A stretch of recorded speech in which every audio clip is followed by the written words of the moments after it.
Good morning. ಇವತ್ತು ನಾನು ಬಾಳೆ ಹೂವಿನ ಪಲ್ಯ ಹೇಗೆ ಮಾಡೋದು ಅಂತ ತೋರಿಸ್ತಾ ಇದ್ದೀನಿ. ಸೊ ಇದಕ್ಕೆ ನಾನು ಮೊದಲಿಗೆ 5 ಹಸಿಮೆಣಸಿನ್ಕಾಯಿನ ಉದ್ದಕ್ಕೆ ಕಟ್ ಮಾಡಿ ಇಟ್ಕೋತಾ ಇದ್ದೀನಿ. ಹಾಗೆ ಇದಕ್ಕೆ ನಾನು 2 ಆನಿಯನ್ನ ಯೂಸ್ ಮಾಡ್ಕೋತಾ ಇದ್ದೀನಿ. ಹಾಗೆ ಸ್ವಲ್ಪ ಕೊತ್ತಂಬರಿ ಸೊಪ್ಪನ್ನ ಯೂಸ್ ಮಾಡ್ಕೋತಾ ಇದ್ದೀನಿ.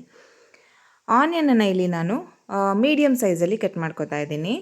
ಇದಕ್ಕೆಲ್ಲ ಸ್ವಲ್ಪ ಮೀಡಿಯಮ್ ಸೈಜಲ್ಲಿ ಆನಿಯನ್ ಕಟ್ ಮಾಡಿಕೊಂಡ್ರೆ ಟೇಸ್ಟ್ ಚೆನ್ನಾಗಿ ಬರುತ್ತೆ. ತುಂಬ ಚಿಕ್ಕದಾಗಿ ಅಥವಾ ತುಂಬ ದೊಡ್ಡದಾಗಿ ಕಟ್ ಮಾಡಿಕೊಂಡ್ರೆ ಟೇಸ್ಟ್ ಚೆನ್ನಾಗಿ ಬರಲ್ಲ.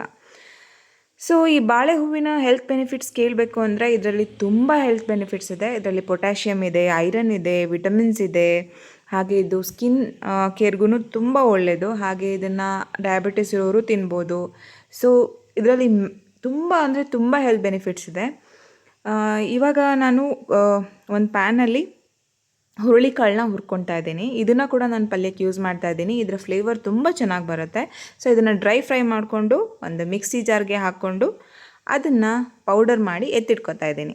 ಈಗ ಇನ್ನೊಂದು ಪ್ಯಾನ್ಗೆ ಒಂದು 2 ಟೇಬಲ್ ಸ್ಪೂನ್ ಆಗೋಷ್ಟು ಎಣ್ಣೆನ ಹಾಕ್ಕೊಂಡು ಅದಕ್ಕೆ ಜೀರಿಗೆ ಮತ್ತು ಈರುಳ್ಳಿ ಮತ್ತು ಕರಿ ಲೀವ್ಸ್ನ ಹಾಕ್ಕೊಂಡು ಚೆನ್ನಾಗಿ ಫ್ರೈ ಮಾಡ್ಕೊತಾ ಇದ್ದೀನಿ.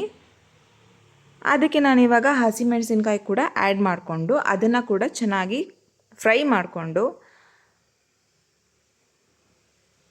ಚೆನ್ನಾಗಿ ಫ್ರೈ ಆದ ನಂತರ ನಾನು ಅದಕ್ಕೆ ನಮ್ಮ ಬಾಳೆ ಹೂ ಏನಿದೆ ಅದನ್ನು ಹಾಕ್ಕೋತಾ ಇದ್ದೀನಿ.